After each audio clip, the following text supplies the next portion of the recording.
시작할게요. 기도하겠습니다.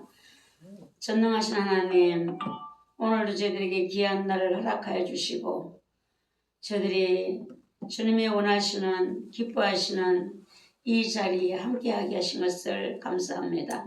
청주분교하고 모두를 하나님의 능력의 장중에 붙잡아 주시옵시고 이 어려운 시대에 주의 도우심이 없이는 살아갈 수가 없습니다. 하나님 일일이 다 기억하시고 합당한 은혜로 주님이 채워주시고 공급하여 주시옵소서. 예수님의 이름으로 감사하며 기도드리옵나이다. 아멘. 팬데믹 시대의 교회 세우기 시간이 되겠습니다. 한국교회의 미래 지도라고 이제 어떤 분이 책을 쓰셨어요. 그래서 거기 보면은 한국교회가 금융위기 발생 가능성을 오래전에 이미 이야기를 했습니다. 한국경제와 한국교회가 언젠가는 외통수에 걸릴 수 있다 이런 말을 했고요. 2028년 한국교회는 본격적으로 침몰하기 시작할 것이다. 한국교회는 3번의 재정 위기를 겪으면서 파산 직전까지 갈 수 있다. 2030년경 초대형 교회 부도가 시작된다. 이런 이야기를 했어요. 책은 오래전에 쓰여진 책인데 이렇게 한국교회의 미래를 그려보는 이런 이야기를 할 수 있다는 것이 참 미리 보고 멀리 볼 수 있는 이런 안목을 가진 분들이 아닌가라는 생각을 합니다. 한 국가의 경제적인 안정성과 잠재적인 성장력이 중산층의 일자리의 안정성에 달렸다. 국가의 경제적 안정성, 잠재적 성장력은 중산층의 일자리 안정성에 달려있다라고 했는데요. 중산층이 무너지면 참 어려워지는 것이죠. 그래서 신세계 질서나 이제 이런 사람들이 만들려고 하는 사회가 중산층이 없는 사회 이런 것을 이야기를 하는데 중산층이 없어지면은 나라의 경제적인 안정성, 성장력들이 다 무너지게 된다는 것입니다. 교회 재정 능력도 교인들의 일자리 안정성에 절대적으로 달려있다라는 것입니다. 교회의 재정은 성도들의 11조와 감사로 운영이 되고 있습니다. 그래서 교인들이 지금 일자리가 어려워지고 경제적인 것들이 무너지면 거기에 따라서 교회도 그리 될 수밖에 없다라는 것입니다. 그래서 중산층이 무너지는 것은 이제 교회 내에도 보면은 빈부격차의 원인이 되기도 한다라는 것입니다. 아주 삶이 잘 사는 사람들은 어려운 때가 와도 크게 못 느끼고 그냥 지나가거든요. 아주 또 가난한 사람도 가난에 익숙해져서 그냥 그런 데로 살아가는데 중산층이 무너지면은 사회 전체가 이제 여파가 있게 되는 것입니다. 그래서 빠르게 변해가는 세상은 지금 오고 있는 저 미래가 과거처럼 만만치 않다라는 것을 우리가 생각해야 되겠습니다. 한국교회를 둘러싸고 있는 상황을 우리가 예측해 봅니다. 미국에서 시작된 금융위기가 유럽을 흔들었습니다. 이제는 한국, 중국, 일본이 심각한 위기에 빠질 것이라는 경고가 나오고 있습니다.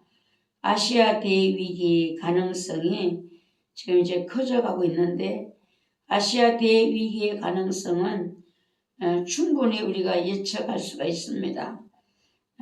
급변하는 시기에 미래를 예측하고 대비할 때는 판단 기준 하나만 분명해도 크게 실패하는 일을 피할 수 있게 된다라는 것입니다.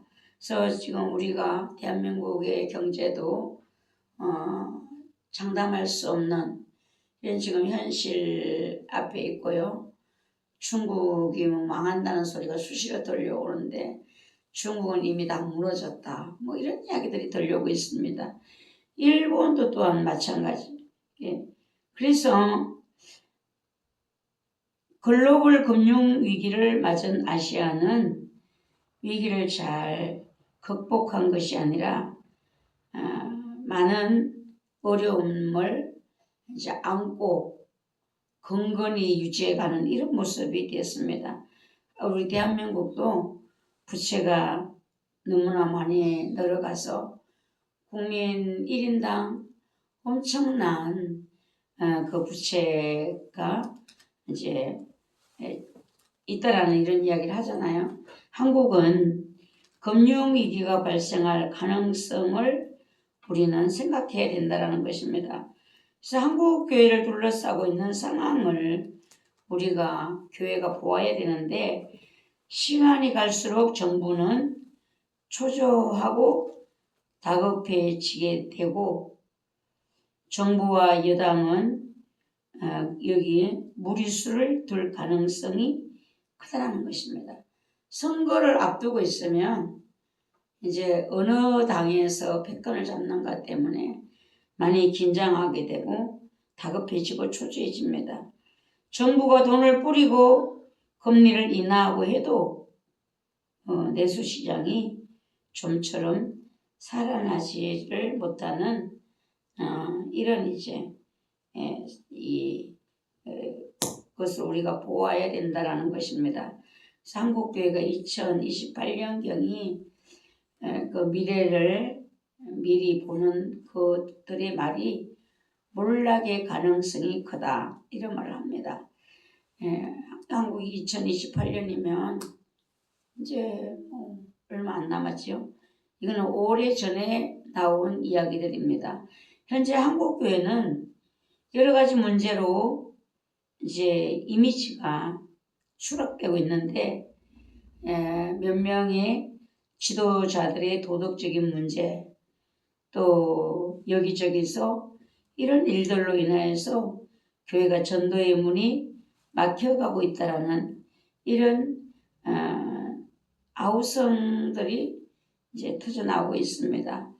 대형 교회가 세속화로 영적인 침체는 계속되고 있고, 한국 교회는 크게는 성장이 멈추었다 이렇게 말을 합니다.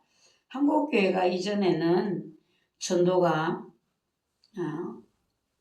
어망, 투망으로 이제 전도의 생명을 이제 낚는 그런 일이었다면 지금은 그런 것으로 되지 않는 낚시 정도, 이런 양 찾기, 이런 이제 방향으로 간다는 것입니다.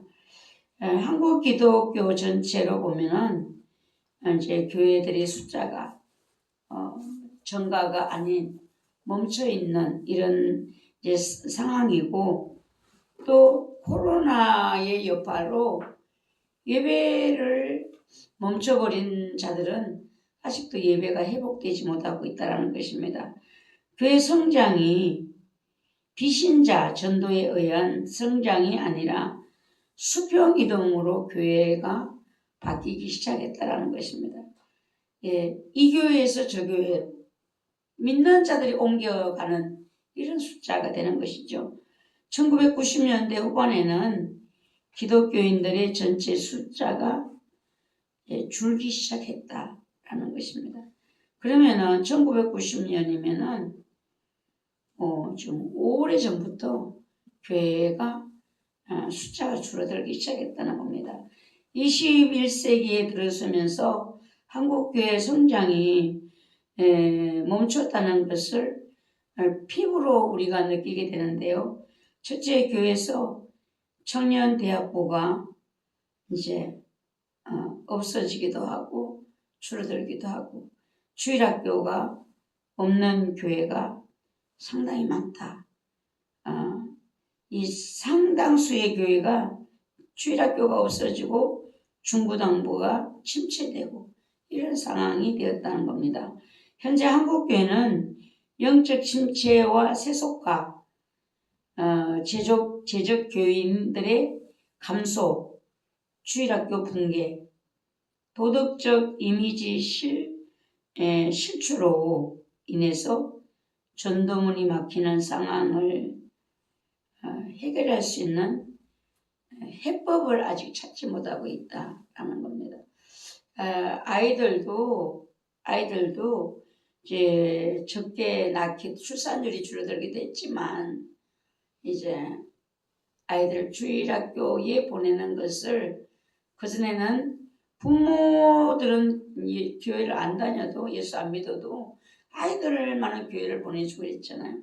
근데 지금은 그것이 오히려 또 여러 가지 사회적으로도 위험한 이런 일들도 있고 이러니까 교회의 아이들을 보내는 것을 꺼려하고 있다는 것이고 또 아이들이 학원이나 이런 데 너무 몰려서 교회 갈 시간이 없는 부모가 예수를 믿는 가정이 아니면 참 아이들이 예수를 믿고 교회를 다니기가 어려운 지금 이런 시대가 되었습니다.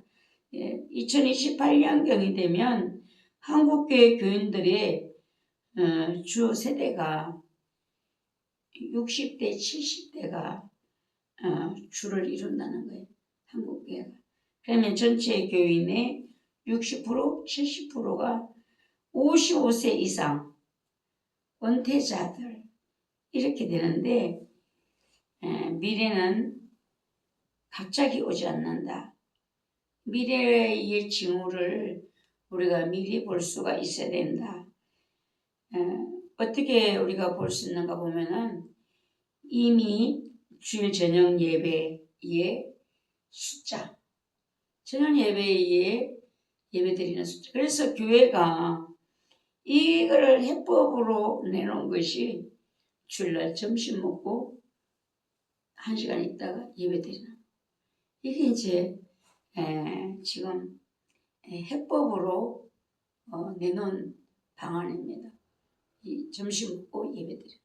어떤 미국에서 오신 목사님은 미국에서 목회를 오래 하셨다 오셨는데 그분이 가장 자기 인생의 후회스러운 일은 저녁 예배를 오후 점심 먹고 예배로 이걸 앞당겨서 예배드리는. 그때 미국에서는 어쩔 수가 없다고 해요. 뭐 2시간씩 막 1시간 반씩 막 멀리서 아예 멀리서 뭐 3시간도 온대. 이런 먼 거리에서 예배를 오니까 오전 예배를 드리고 돌아가서 다시 오기가 너무 힘들어서 사정상 그렇게 했는데 그게 자기 하나님 앞에 너무 죄송한 일이었다. 사람의 편리에 의해서 예배를 시간을 당겼고 또 한국에 나와서 이제 목회를 접고 다 이제 은퇴하시고 한국 교회를 나와서 자기가 본인이 그런 마음이 후회스러운 마음이 있으니까 오후 2시에 예배드리는 교회, 저녁 7시 반에 예배드리는 교회 찾아다녀 봤다는 거죠. 예배를 참석해 보니까 오후 2시에 예배를 드리는 교회 성도들의 예배가 거의 조는 사람이 태반이 조는 사람이 그렇게 막 예배다운 예배가 되지를 못하고 있었다. 저녁 예배를 7시 반에 드리는 그런 교회들을 또 예배를 참석해 보니까 2시에 드리는 예배보다는 더 나았다. 예배에 대한 드리는 어떤 모습들이 더 좋은 예배의 자세가 나왔다라는 이런 이야기를 했습니다. 그래서 주일 저녁 예배가 사람들이 적어지고 수요일 예배에는 거의 뭐 어떤 교회는 안 드리는 교회도 있더라고요. 예, 큐티로 돌리는 교회도 있고, 예, 이렇게 수요일 예배는 거의 뭐 교회 중직들이나 참석하는 것처럼 이렇게 되어버렸습니다. 예, 앞으로 어떻게 되는가? 앞으로 미래의 징후는 주일 대예배가 그렇게 된다는 거예요. 앞으로. 예, 주일 대예배가. 앞으로 한국교회 반드시 재정 위기를 생각해야 하고 지출을 해야 되는 삶의 문제가 현실이 내 앞에 부닥치면 이제 모든 사람들이 이 신앙생활을 가장 우선해야 되는데 그래서 제일 이제 우선순위에서 밀려나게 되는 것이죠. 지금 이렇게 좀 힘드는 과정이 시작되니까 벌써 예배에 대해 사람들이 먹고 살아야 된다는 이런 생각으로 이게 예배에 빠지게 되고 예배를 소홀하게 여기게 된다는 겁니다. 미국의 어떤 목사님이 부흥 강사로 가셔서 부흥회를 하시는데 부흥회는 좀 시간이 길잖아요. 설교를 9시간 넘어서 보니까 교인들이 다 가더라는 거예요. 이런 예배들이 다 가더라는 거예요. 그 나중에 예배를 다 마치고는 그 담임 목사님한테 아니 예배를 드리다가 왜 가느냐 이렇게 물으니까 먹고 살아야 되니까 이미 나서 9시 넘으면 내일 아침에 직장을 가야 되기 때문에 다 그냥 간다는 거죠. 간다는 거. 9시 넘으면 안 된다는 거죠. 그래 그 목사님 마음이 너무 아팠다라는 이민을 와서 잘 살기 위해서 와서 먹고 사는 데 지쳐서 신앙은 다 뒷전이 되었다라는 이런 이야기를 했습니다. 그래서 우리가 가장 먼저 교회가 재정 위기를 만나면 무엇을 하게 되는가? 교인들도 마찬가지예요. 교인들이 재정의 위기를 만나면 제일 먼저 생각하는 것이 하나님께 드리는 것을 먼저 생각을 하는 것이죠. 11조, 특히 11조가 많이 걸리죠. 감사는 뭐 작은 액수를 드려도 괜찮은데 11조는 정해진 그것이 있잖아요. 그러니까 11조를 먼저 다음에 넉넉히 치면 드려야 되지 않는가 이런 생각을 하게 된다는 거죠. 재정위기를 만나면 그리고 교회가 재정위기를 만나면 지출하는 일에 이제 현실을 두게 되는데 교회가 먼저 뭘 제일 먼저 하는가? 교육자 수를 줄일 것이다. 교육자 수를 줄인. 그러면 사역의 전문성이 떨어진다. 라는 겁니다. 근데 참 이게 여러 가지로 우리 교회도 사례비를 올리지 못하는 것이 우리는 이제 사역자들이 여러 명이 되어야 되니까 그래서 이제 서로 올리지를 못하고 묶어둔 상태지요. 하나님이 올리라고 하면 올려야 되는데 올리라는 이런 명령 없이 올리면은 책임을 하나님이 지셔야 되는데 그래서 우리는 묶어두고 있는 상황입니다. 우리가 이 평신도를 잘 훈련시켜도 사역자가 해야 할 영역이 또 따로 분명히 있다라는 거예요. 평신도가 해야 될 영역이 있고 전문 사역자가 해야 될 영역이 있다는 것입니다. 근데 재정 상황이 취하게 되면 또 뭐가 문제가 되는가 하면 선교가 불가능해진다라는 겁니다. 선교를 하는 교회들이 보면은 돈이 재정이 줄어들면 제일 먼저 하는 것이 선교 지원을 끊어버린다. 선교 지원 끊. 예. 교회 내부에서도 거의 모든 사역이 멈추거나 최소한으로 이제 유지가 되도록 이렇게 한다라는 것입니다. 그래서 이 재정과 교회 상황은 밀접한 관계가 있어요. 사회적으로 이렇게 경제적으로 어려워지면 교회도 그 타격이 이제 받게 되는 것이거든요. 하나님은 돈을 필요로 하지 않지만 교회가 운영되는 거기에는 재정이 뒷받침되지 않으면 안 되기 때문인 것입니다. 이런 상태로 교회가 그 부분은 20년을 버틸 수 있어야 된다. 이런 힘든 이제 앞으로 힘들어지면 20년을 버틸 수 있어야 된다. 2050년 그분이 보는 것이 그래요. 2050년 교회는 있겠지만 교인들은 사라지고 없을 수 있다. 편안한 시대는 편안하니까 세상과 더불어 이제 짝하고 갔지만 어려운 시대는 또 어려운 시대대로 먹고 살아야 되는 문제 때문에 교회를 등지고 세상으로 가게 되는 이런 일들이 크게 볼 수 있는 날이 온다라는 겁니다. 그래서 경제적인 이 사투 과정에서 많은 교인들이 교회를 떠나게 됩니다. 믿음을 떠나게 됩니다. 나 교회는 안 가도 나 예수는 믿어요. 나 마음으로 믿고 있어요. 이런 사람들이 너무나 많아요. 예. 마음으로 믿지만 교회라는 곳은 하나님께서 천국 백성들의 훈련 장소로 하나님이 이제 교회로 사용하시기 때문에 교회에서는 우리가 훈련받는 거야. 예, 서로가 부딪히면서 이제 모난 부분들 각결치고 또 이제 아름다운 성도의 모습들로 갖춰져가는 이런 일들이 성도를 하나님이 교회 안에서 모으고 천국 백성의 모습을 갖추어갈 수 있도록 이런 일을 하시는데 교회가 이제 문제가 교인들이 떠나는 것이 문제라는 것이죠. 교회는 이 사람들이 경제적인 문제가 힘들어지면 마음들이 까칠해져요.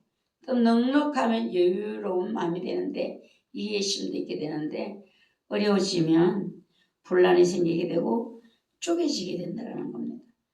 은혜는 사라지고 원망하는 마음과 고통스러운 마음만 남게 된다는 겁니다. 그래서 교육자의 수를 줄여야 한다. 목회자의 생애할비를 줄여야 된다. 교회가 감당하기가 어렵다. 이런 이야기들이 교회에서 터져나오게 된다는 겁니다. 지금 한국 교회가 작은 교회들은 또 그렇지 않지만 없어서 못 주지. 작은 교회는 없어서 못 주지만 큰 교회들은 목회자가 또 보면은 욕심을 내는 그런 일들도 많아요. 나를 노후의 어떤 대비를 위한 아주 여유로운 이런 일들을 자꾸 요구해서 교회와 목회자 간에 다툼이 일어나고 미움과 원망이 쌓여가는 이런 교회가 이렇게 되면 교회가 결국은 병들어 가는 것이죠. 병들어 가는 거예요. 고령화된 한국교회, 한국사회 교회가 이제 고령화가 되어가는 것으로 고민을 하는데요. 사회의 고령화, 일본도 그것 때문에 많이 우리보다 더 많은 몸살을 앓잖아요. 근데 노인 자살 수도 늘어가고 있고 일본도 많은 그 자살률이 그렇게 많은가 봐요. 일본에도. 그래서 뭐 어떤 산은 일본에서는 그곳에 들어가는 것을 금하고 있대요. 거기 들어가서 많은 사람들이 죽는다는 겁니다. 어떤 이유로 죽는지 여기 사람이 죽은 자들이 많이 있다. 네, 지금 한국 교회나 한국 사회도 고령화 문제가 있는데 지금 한국 사회의 고령화는 우리 젊은이들 몇 명이서 어른을 책임져야 되는 이런 고령화 시대. 경제적인 것은 나빠지고 그러면 어른들은 어디로 몰려가야 되는, 어디로 내몰려야 되는 거예요. 예, 우리가 그 유튜브나 이런데 뭐 방송에 이렇게 보면은 노인들이 겪는 노후의 그 고통이 참 마음 아픈 이런 일들이 있잖아요. 요양원에를 갔다고 해도 거기서 요양원에서 돌봄을 제대로 받지 못하고 구타당하고 이런 모습들이 또 사회에 또 드러나고 있잖아요. 예. 젊은이는 젊은이대로, 나이 든 어른들은 어른대로 고통스러워하는 거죠. 이 경제적인 위기를 만나면서. 교회도 마찬가지. 고령화가 되면 교회는 문제가 뭔가? 수입이 있어야 하나님 앞에 드리는 것이 있잖아요. 하나님 앞에 드리는 것이 있어야 교회가 유지가 되는데 연세 많으신 어른들로 주를 이루다 보면은 교회의 실용적인 것이 문제가 생길 수밖에 없다는 것입니다. 그래서 지금 뭐 대학들이 정원수를 채우지 못하고 있고 대학들이 사라져가고 있고 더 문제는 신학교도 큰 교단 내 신학생이 5명 등록했다. 신학기 때 보면 그렇게 얘기하잖아요. 그것도 또 교단 차원에서 등록금 다 면제 이렇게 해도 학생들이 안 들어온다는 거죠. 한국은 일본보다 더 빠른 속도로 늙어가고 있다. 교회도 그렇고 사회도 그렇고. 일본은 참 경제 강국이라고 했잖아요. 땅이 일본 저는 섬나라에서 좁은 줄 알았어요. 보니까 엄청 크더라고요. 한국보다는요. 예. 그래서 이런 때에 우리가 위대한 기회가 새로운 부흥을 만든다 라는 것을 한번 생각해 봐야 되겠습니다. 이사야 선지자와 에레미야 선지자 시절에 하나님의 경고를 무시했던 이스라엘 백성들처럼 그렇게 행동해서는 안 된다는 것입니다. 한국교회와 한국사회가 통찰력이 없고 삐뚤어진 그런 영성을 가진 지도자들이 백성을 선동했다라는 겁니다. 에레미야 한 사람의 그 진정한 예언이 거짓 선지자들의 그 예언 앞에 정말 이길 수가 없는 이 예레미야 선지자가 미움을 받고 갇히기도 하고 얼마나 많은 핍박을 받았는가. 사람들이 뭐를 듣기를 좋아하는가 하면 달콤함을 좋아하는 거예요. 달콤함. 잘 된다. 아무 문제가 없다. 이런 말들을 이제 더 듣기를 좋아하는 현실적인 바른 이런 이제 메시지들을 듣는 것을 거부한다는 겁니다. 거부해. 예, 요셉처럼 위기를 대비하려고 하는 지혜가 있어야 되는데 이 바로가 참 대단한 인물인 것 같아요. 요셉을 꿈의 몽 때문에 감옥에서 끌어냈잖아요. 그리고 요셉이 말하는 것을 그대로 받아들였어요. 그리고 그 다음에 모든 것을 요셉에게 맡겨버렸습니다. 이게 얼마나 이 바로가 지혜롭다는 것을 알 수가 있어요. 그 사람을 하나님의 영이 그 안에 머물러 있는 저 요셉이 자기보다 더 잘할 수 있다는 것을 인정을 한 것이죠. 사람들이 높이 올라갈수록 자기만 보이는 것이거든요. 근데 바로는 그렇지 않았어요. 지혜 있는 자는 대비해야 될 때다. 다가오는 흉년을 준비해야만 교인들을 살릴 수 있다. 하는 것인데요. 대비하는데 필수가 첫째가 한국교회의 영성회복이 되겠습니다. 미래 세대 불안정한 다가오고 있는 미래 세대를 위한 대비의 1번은 한국교회 영성회복. 그래서 영성회복이 되어야만 한국교회가 무너짐을 막을 수 있다. 여러분들이 가만히 보세요. 내가 무슨 힘으로 살아가고 있는가? 가만히 들여다보면 믿음의 힘으로 살아가고 있어요. 은혜의 힘으로 살아가고 있어요. 이 은혜의 힘이 빠져버리면 우리는 제대로 설 수가 없어요. 영적인 힘을 받고 그 힘으로 내 삶이 유지되는 것이지, 영이 무너졌는데 육이 잘 산다, 이거는 절대로 있을 수가 없는 일인 것입니다. 그래서 한국교회가 영성을 회복하고 나는 것이 한국교회의 무너짐을 막는, 대비하는, 대비가 지혜로운 대비함이 된다는 겁니다. 위기를 외면하거나 무시해서는 안 된다. 어떤 어려운 일이 있으면 두려워하고 염려하고 피하는 사람이 있어요. 근데 어떤 사람은 또 부딪혀서 나가는 사람이 있어요. 피하는 사람은 어떤 사람인가? 그 사람이 뭐 상담, 이런 좀 그쪽으로 하는 분 같은데, 용기 있게 도전해 가지 못하는 사람은 그 안에 상처가 있다. 아기 같은 마음이 있다. 이런 얘기를 해요. 그래서 제가 그분이 지금 이 시대를 보면서 그분은 속 터져서 소리 지르는데 제가 그 안에서 느끼는 것이 많아요.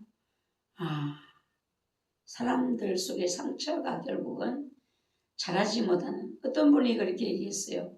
상처를 크게 받은 그 연령에 속사람이 멈춰버린다는 거야. 속사람이 멈추니까 그분의 이야기는 애기짓을 한다는 거잖아. 애기짓을. 부딪혀서 해결하는 것이 아니라 애기짓을 자꾸 한다.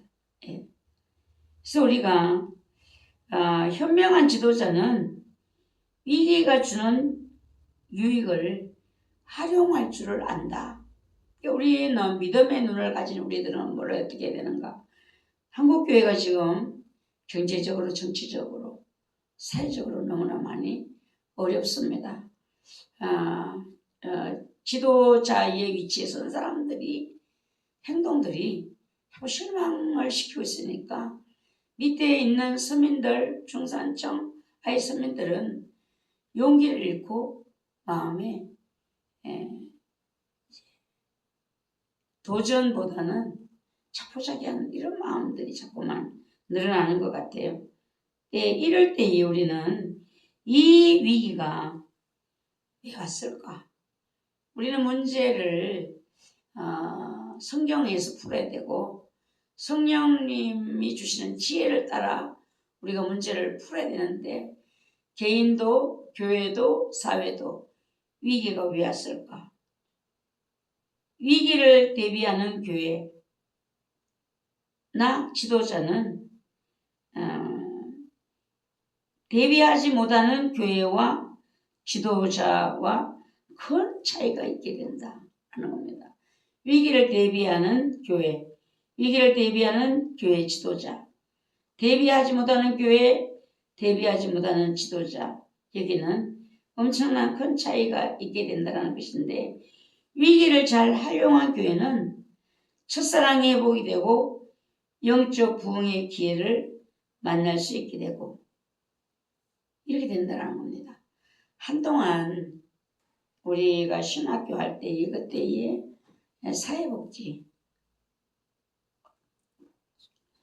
사회복지도 그게 유행이었고, 어린이집이 엄청 유행했어요. 교회들이 대출을 받아서 어린이집을 이제 세우는 것이죠. 근데 보면은 거의 다 교회는 지하실에, 어린이집은 1층에 이렇게 그렇게 해야지 뭐가 되는가 봐요.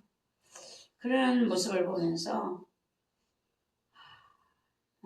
너도 나도 어린이집 붐이 일어갖고 야단 났었어요 한때는. 근데 다 없어졌어요. 사라졌어요. 거기에 정말 성공한 교회들이 몇이나 되는 거야. 다 없어졌어요. 그래서 우리 교회는 뭐를 제일 우선으로 해야 되는가? 영성 회복이 제일 우선돼야 돼요. 제가 신학교 다닐 때도 그랬어요. 그때도 무슨 자격증을 그렇게 많이 땄어요. 자격증을 따야 된다고. 뭐 여러 가지 자격증을 따야 된다. 그때에 상담 자격증 뭐 이런 자격증을 따는데 제 마음에 감동되어진 것이 성령님이 감동 주신 마음이 너는 살아남는 길이 성령 충만이 살아남는 길이다. 이런 마음을 주시더라고요. 뭔 자격증을 따서 그 자격증으로 인하여서 사역이 이게 되는 것이 아니라 부흥되고 승리가 아닌 성령 충만해야 살아남을 수 있다. 앞으로 교회는 성령 충만하지 않으면 살아남을 수가 없다. 이런 마음을 주셨어요. 근데 우리 이배변 목사님도 그때 그러셨을지 보고 앞으로는 사회복지를 하지 않으면 교회를 할 수가 없습니다. 사회복지를 꼭 해야 됩니다. 그래야만 교회를 유지할 수가 있습니다. 경제력을 가지고. 근데 성령님은 저한테 그렇게 얘기를 안 하셨어요. 근데 나중에 원장님 집에 몇 년 지나고 그래요. 사회복지하면 지옥 가는 1순입니다. 지옥 가는 1순. 왜? 1,000원도 카드로 해야 되고 10원도 카드로 해야 되고 정부와 관계된 모든 것에는 카드가 없이는 안 된다는 거죠. 그래서 때가 되면 이거 다 내려놓을 겁니다. 그 얘기를 하셨어요. 네. 그래서 저는 성령님께서 성령 충만이 네가 살 길이고 교회가 살 길이고 네가 가야 될 길이다. 이렇게 하셨어요. 그래서 어떻게 하면 성령 충만이 돼야 되는가. 항상 이제 그 부분을 제가 성령님이 제 안에다가 확실하게 말씀해 주셨기 때문에 그래서 생각하고 있었죠. 근데 아시아의 대위기는 또한 기회의 시작이다.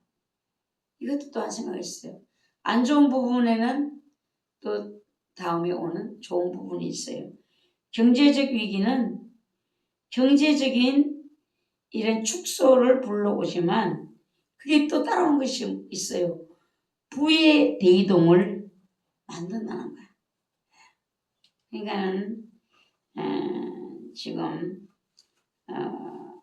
한국이 지금 경제적으로 힘들다 하면서 또 어떤 말이 나오는가 하면 축복이 오고 있다. 한국의 큰 물질이 하나님이 부어주실 것이다. 이런 이야기들도 나오고 있어요. 예. 그러니까 이제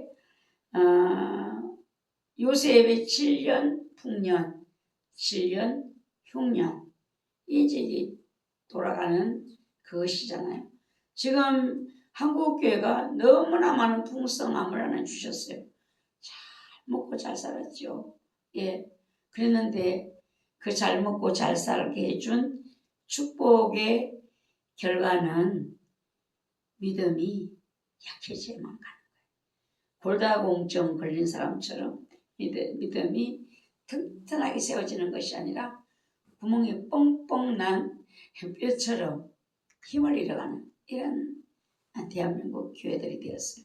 인본주의가 이제 아주 살아나고 영성의 부분은 침체되어져서 교회가 그전에 철야를 하면은 저희 집사 때는 철야가 새벽 9시 시작해서 저녁 9시 시작해서 새벽 3시, 4시 이렇게 했거든요. 지금 어떤 분이 그래요. 저기 명함방죽 있는 데서부터 철야를 하는 교회를 찾아서 내려왔는데 9시 반이 됐는데 벌써 문 닫고 있더라.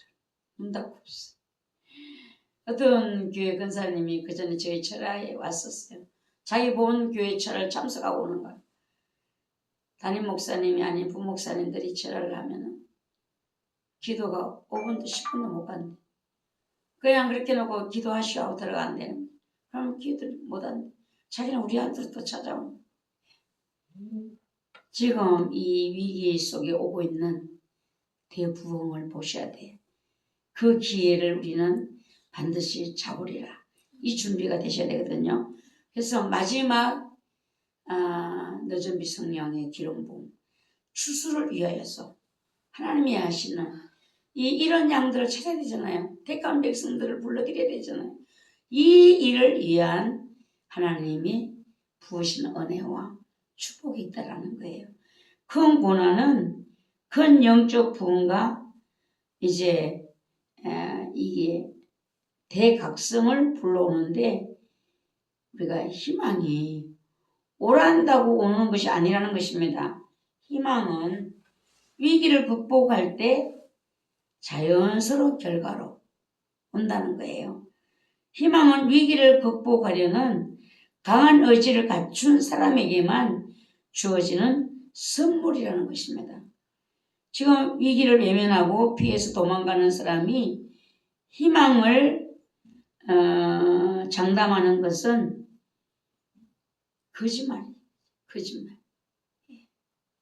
지금 우리가 교회가 지금 정치적으로 경제적으로 너무 어렵다. 뭐 너무 불안정한 이런 시대가 되었잖아요. 이게 여기서 우리는 생각을 바꿀 수 있어야 돼요. 생각을. 보는 것으로 우리가 판단하고 생각하는 것이 아니라 하나님이 주시는 그 눈으로 그 마음으로 오고 있는 저 위기 뒤에 오는 것을 볼 수 있는 이런 우리들이 계셔야 된다는 것입니다. 경제 위기 이것만 바라보면요. 이제 죽었구나. 이렇게 되는 거죠. 교회가 이제 어떻게 되는가? 주저앉게 되는 거예요. 경제 위기는 거품이 거치는 정상적인 상황이에요. 예. 거품이 거치는 지금 이 경제 위기가 그래서 이 경제 위기를 통하여 참 그 사회에 돌아가는 모습들을 우리가 바르게 볼 수가 있습니다. 경제 위기는 건강을 위하여서 폭식을 줄이고 평안한 삶을 일시적으로 포기하고 근본적으로 삶을 개선하는 현명한 선택이다 라는 것입니다. 그래서 이 과정이 지나가면서 이제 하나님이 하시는 부의 대이동이 나타나게 되는데 이 변화를 빨리 알고 준비하면 큰 기회를 잡을 수 있다. 그러니까 투자하는 사람들 보면은요. 투자하는 사람들은 우리 같은 똑같은 마음이면 투자를 할 수가 없을 거예요. 어렵다라면 어렵다는 생각이 무너지는 것이죠. 그러나 그들은 어려움 속에 잘 되는 그 성공 이거를 보는 눈을 가졌다라는 것입니다. 교회도 마찬가지인데요. 교회도 다가오는 대위기를 대기회로 바꾸기 위해서는 위기의 핵심이 무엇인지를 정확하게 진단해야 한다. 이 위기를 하나님이 왜 허락하셨을까? 모든 것은 하나님에게서 나온다는 것을 교회는 생각할 수가 있어야 되는 것입니다. 이 위기가 저 사람 때문에 누구 당 때문에 이것이 아니라 하나님은 지금 이 위기를 통해서 무엇을 원하시는 얻고자 하시는가? 하나님의 계획, 하나님의 일의 진행, 하나님의 결과 이거를 볼 수 있는 교회가 눈을 가져야 되고 지도자들이 이런 눈을 가져야 되고 교인들이 이런 눈을 가져야 된다는 것입니다. 그래서 지도자는 교인들과 위기를 공유해야 한다. 공유해는 함께 기도해야 되고 함께 희생을 시작해야 되고 교회는 인간적인 욕심이나 욕망을 내려놓아야 한다. 교인들이 고통이 오랫동안 지속이 되면 낙심하는 것이잖아요. 소망이 더디어 이루어지면 사람들이 낙담을 하는 거예요. 그러니까 이런 것이 오래 지속되지 않고 회복이 될 수 있도록 지도자와 교회가 위기를 공유해야 되고 함께 기도해야 되고 함께 희생을 시작해야 되고 욕심적인 서로가 욕심 목회자는 어떻게든지 땡겨서 내가 좀 더 편하게 살아보고자 하는 이런 욕망들을 내려놓고 어떻게 하면 교회가 빨리 이 고통에서 벗어날 수 있을까 이거를 생각해야 된다는 것입니다. 하나님 한국교회를 포기를 안 하신다는 거예요. 한국교회를 포기를 안 하신다. 요셉의 시대처럼 흉년이 오기 전에 미리 준비할 시간을 우리에게 주신다는 거예요. 흉년이 오고 있다. 흉년이 오고 있다. 이걸 자꾸 외치잖아. 지금 올해는 덜에 나가보니까 배추들이 많이 병이 들었잖아요. 이런 것도 다 흉년이야. 농산물의 흉년. 그렇게 되면은 이제 비싸지는 거죠. 값이 비싸지. 성경에 나오는 위기는 두 가지로 우리가 볼 수가 있어요. 죄 때문에 위기가 온다. 죄. 회개하면 하나님은 위기를 거두신다. 니느웨 성에 요나가 외쳤을 때에 하나님은 돌이키셨죠. 그 내릴 재앙을. 회개하지 않은 이스라엘 그들은 결국은 포로되어서 갔고 성경에 보면 우리가 수금을 버드나무다 걸어놓고 그발 강가에서 슬피 울었다. 이런 이야기들이 있잖아요. 창세기에서는 요셉이 7년 흉년을 위한 대비가 풍년 동안에 있었습니다. 그래서 지금은 위기였지만 하나님의 영에 감동된 요셉은 하나님의 뜻을 통찰하고 위기를 대비해서 양식을 모았던 것입니다. 곳곳에 창고를 짓고 양식을 모았던 것이죠. 하나님의 뜻이 이루어질 수 있도록 우리가 협력할 수 있는 하나님이 하시는 일에 협력할 수 있는 준비가 교회들이 필요하다는 것. 개인들도 마찬가지. 하나님 나를 위한 계획을 어떤 계획을 가지고 계실까? 그거는 위기를 통하여 오는 거예요. 위기 다음에 오는 거예요. 위기는 우리를 겸손하게 하고 위기는 우리를 기도하게 하고 위기는 우리를 영적인 회복을 시키고 그래서 결국은 그 다음에 회복되고 기도가 잘 쌓여지고 된 이후에 하나님은 하나님의 뜻이 실현될 수 있도록 우리에게 그 다음에 일들을 열어주시게 되는 것입니다. 그래서 교인들이 위대한 하나님의 구속사에게 동참할 수 있도록 인도하고 가르치고 준비를 시켜야 된다라는 겁니다. 지금 앞으로 오는 이 너전비 성령을 받아서 마지막 잠자고 있는 교회를 깨워야 될 일꾼들에게는 주신 무엇이 필요할까? 어떤 준비가 필요할까요? 그것은요. 깨어 기도하는 거예요. 깨어 기도.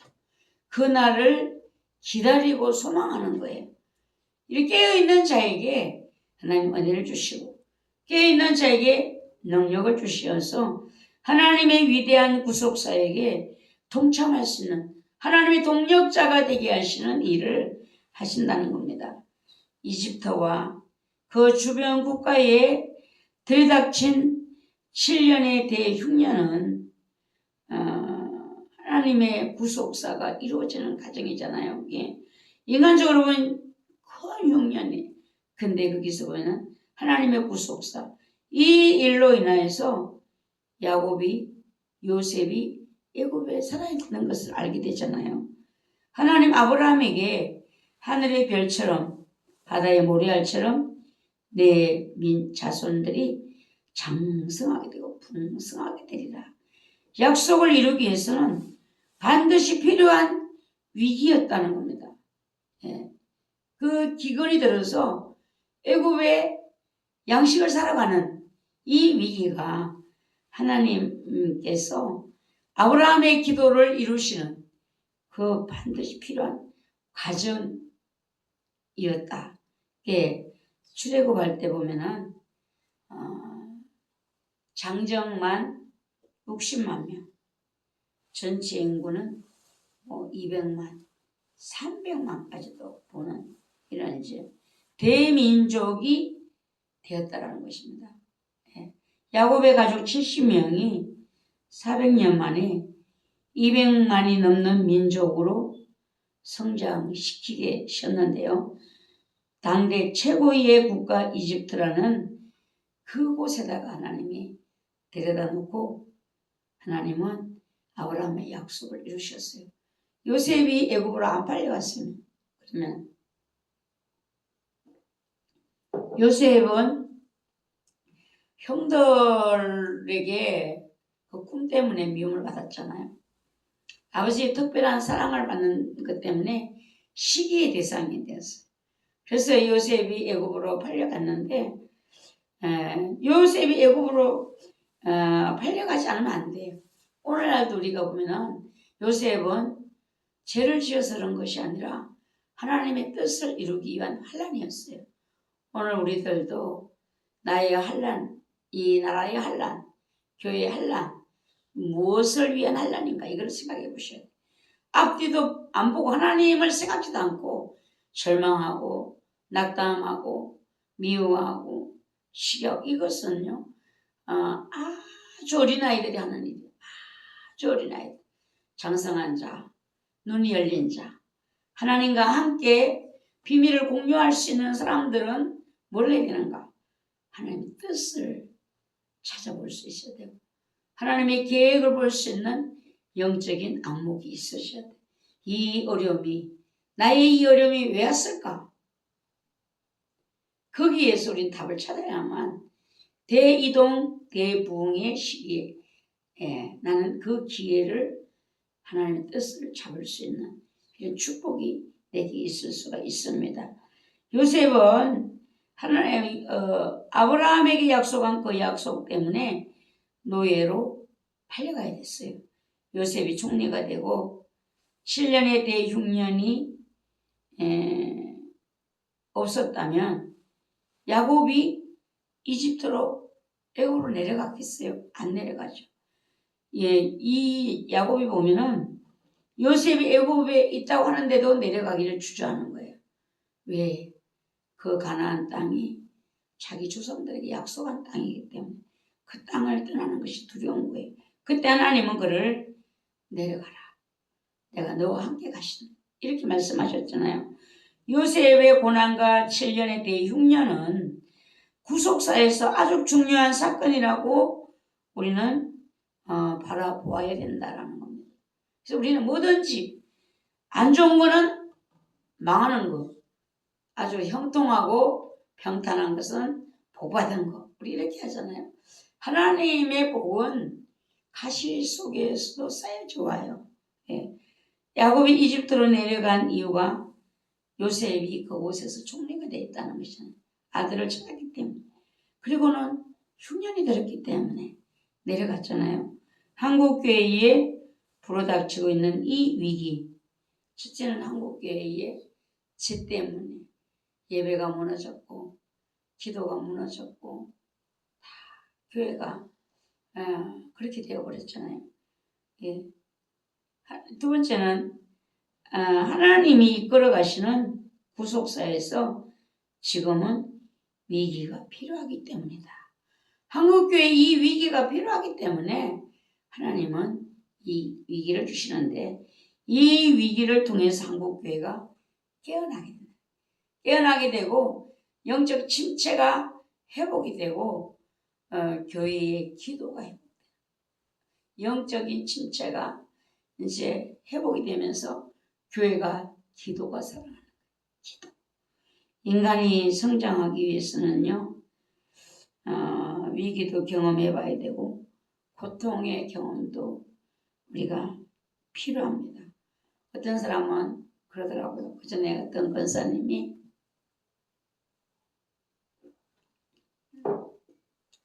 어떤 얘기할 기회가 있어서 얘기를 하는데 그래요. 나는요 고생을 한 번도 안 해봤대요. 고생을 걱정도 안 해보고 뭐 너무 고생을 하나도 안 해봤대요. 그때 제가 생각을 했어요. 그 권사님이 기도를 하시면요 아멘이 안 돼요. 아무도 아멘을 안 해요. 희한하네. 기도는 저렇게 잘하시는데 내 속에서도 아멘이 안 되고 교회를 보면 가만히 다른 사람들도 아멘을 안 해요. 희한하네. 근데 어떤 사람은 또 기도를 하면 뜨듬했었는데 또 아멘 아멘. 저 권사님 왜 그럴까 했는데 그 권사님을 이야기를 듣고 제가 생각했어요. 고생을 한 번도 안 해봤어요. 공감할 수 있는 이런 마음이 전혀 없구나 라는 생각을 했어요. 그래서 우리는요 한 사람이 살아가는 데는 위기도 경험하고 고통의 경험도 그것들이 필요한 것이 뭔가 보면은 다른 사람들을 이해하고 그 고통을 함께 나누는 이런 데 꼭 필요한 거예요. 필요해요. 예, 이 고통의 경험이 없는 사람들은 다른 사람들의 고통을 이해를 못해요. 예. 그래서 성공을 통해서도 우리가 많은 것을 배울 수 있습니다. 인간다운 인간, 이웃을 배려하는 마음, 국가를 사랑하는 마음, 성숙한 인간이 되기 위해서는 그러나 고통과 실패의 경험 또한 반드시 필요하다. 아이들도 고생을 해보고 자라야 돼요. 아이들도 고생을 안 해보고 자라면 다른 사람들을 이해하고 배려하는 마음이 너무 약해져 있고 이기심으로 자기만을 생각하는 이런 마음이 되는 것입니다. 그래서 시행착오 없이 성공한 사람은 없고 위기와 기회를 반복하여 겪지 않고서는 큰 인물이 될 수가 없고 큰 기업도 될 수가 없고 한국교회가 하나님께 쓰임받기 위해서는 고난과 고통의 경험이 필요합니다. 위기의 경험이 필요한 것입니다. 기회는 겉으로는 좋고 크게 보이지만 위기는 우리를 성숙하게 만들어줍니다. 기회도 좋지만 위기도 꼭 필요하다. 우리를 성숙하게 하는 이 위기야말로 우리를 가장 인간다운 인간으로 만들어주는 이런 축복이 그 안에 있다라는 사실입니다. 그리고 이제 인구가 대이동을 하잖아요. 우리는 이제 보면서 사회를 보면서 지금 대한민국에 뭐가 제일 많이 와 있는가? 중국 사람들이 많이 와 있잖아요. 중국 사람들이 막 무비자로 지금 막 들어오고 있고 참 대혼란스럽잖아요. 한국에 자꾸만 위에가 잘려져 나가는 시체들이 자꾸만 드러나고 있잖아요. 이 골반으로 밑으로 있는데 위에는 없는 거예요. 시신이 이렇게 죽어져가 있는 훼손된 시신들. 그것은 자살한 것이 아니라 뭔가가 누군가에 의해서 이제 어려움을 당한 것이잖아요. 지금 한국 사람들도 또한 어디에 지나면 60명인가? 30명인가? 없대잖아요. 행방불명이 되고 없다. 예. 어떻게 된 건지 이게 지금 우리나라에서도 1년에 꽤 많은 숫자더라고 행불자가. 물론 뭐 사람들이 싫으니까 단절하고 싶어서 가는 사람도 있겠지만 이제 너무 이게 이제 보편화되니까 신고도 안 받아줘. 뭐 가족이 나갔어요. 애들이 나갔어. 신고하면요. 성인은 안 받아줘. 성인은 안 받아줘. 법으로 다. 그 사람에게 알려주지 않아도 되는 이런 법이 있다는 거죠. 부모는 막 갖다 갖고 죽었나 살았나 난리인데 나라도 예, 너무 이런 세상이 되어가지고 지금 이런 우리들이 살아가고 있는 세상입니다. 근데 겉으로 보기에는요 대이동이 혼란 같지만 또 뭔가 그 속에서 하나님이 하시는 일이 있다라는 사실이에요. 우리나라의 그 올림픽이 그때 올림픽을 치르기에는 좀 버거운 이런 때인 것 같아요. 근데 올림픽 그 하느라고 막 아파트들도 숙소 만드느라고 많이 지었잖아요. 힘드는 이런 때였지만 하나님은 올림픽을 통해서 복음이 전 세계로 가더라고요. 이 요구를 하나님이 하셨어요. 그래서 대한민국이라는 이 나라를 알지도 못했어요. 어디서 왔냐? 대한민국에서 왔다 가면 그게 어디 있는 조그만하잖아요 우리나라가요. 올림픽을 통하여서 대한민국을 전 세계 하나님 한꺼번에 그냥 알리셨어요. 근데 지금은 뭐 대한민국 가고 싶고 막 이렇게 하잖아요. 어떤 데는 뭐 한국말을 배우는 것도 있다는. 그래서 대한민국 그때 보면 그런 것을 하나님이 활용을 하시는 거죠. 근데 지금 이것도 마찬가지예요. 예, 도시에서 시골, 뭐 작은 도시에서 대도시고 막 사람들이 이제 돈이 있는 사람은 서울에서 살 수도 없어요. 살 수도 없고 전세도 뭐 전세를 뭐 몇 년을 둬야 되는데요. 그리고 집 살려면요 자기가 2년을 거기 살아야지만 그게 된대요. 전세 끼고 살려고 하고 뭐 이렇지 않은 사람 돈이 모자라니까 지금 다 맡겨버려서 안 돼요. 그러면 자기에게 맞는 지역으로 이사를 가야 되는 거잖아요. 나라 간의 이동이 있잖아요. 우리 주한이도 네 같이 또래가 있냐? 친구하고 나하고 둘밖에 없어요. 그 젊은 애들이 없어. 다 외국 사람들이. 거기는 지하고 용암동에 사는 친구가 다 중국 사람, 또 다른 나라에서 외국인들로 다 채워져 있다. 이런 국가 간 이동이 위기 같지만 이것을 하나님은 복음의 기회로 만드시고 우리가 또 그렇게 하기를 기다리시고 우리 노예도 이 선교를 하는 교회를 보면은 지금 그 교회도 중국 사람 뭐 별별 사람 다 와 있더라고 보니까 이제는 뭐 어떤 데서 온 사람은 돼지고기를 안 먹고 닭고기만 먹고 또 어떤 데 사람은 뭐 소고기를 안 먹고 이래가지고 고기도 해놓으려면 다 갖춰놔야 된대. 다. 안 갖춰놓으면 거기 자기들이 믿는 신에 따라서 안 먹는 것도 있고 먹는 것도 있고. 예, 전 세계 인구 이동이 경제 문제 또 내전 때문에 살기 위해서 피해서 그렇게 갔잖아요. 예, 이렇게 되어지는 것 같지만 현실은 그래요. 근데 하나님이 만들어 가시는 새로운 부흥의 시작일 수 있다. 하나님 새로운 부흥. 이 전혀 이슬람권에 있는 사람들은 복음을 못 들어볼 수도 있는데 그 내전으로 인해서 탈출해서 보니까 복음을 들을 수 있는 기회가 있다는 것이죠. 기독교인도 비기독교인도 한국의 교회에 대한 기대를 가지고 있는데 기대가 큰 만큼 욕을 먹기도 한다. 한국 교회가 얼마나 코로나 때 욕을 많이 먹었는지 저들은 이기주의 아주 그냥 범죄 집단처럼 이렇게 됐잖아요. 한국 교회를 향한 기대가 있었기 때문에 교회를 향해서 손가락질을 한다는 뭔가를 요구하는 거야. 저들 그런데 뭔가 기대하는 것이 있기 때문에 교회를 향하여 그렇게 한다. 우리는 미워하는 그 말만 듣는 것이 아니라 저들 마음속에 왜 교회를 향해 저렇게 할까? 그 마음에 들어있는 그것을 우리가 볼 수 있어야 된다는 것이죠.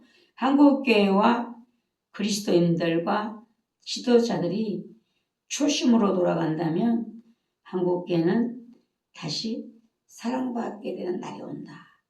옛날에는 목사 이러면요 온 동네 사람 예수 안 믿어도 깍듯 딱 인사했어요.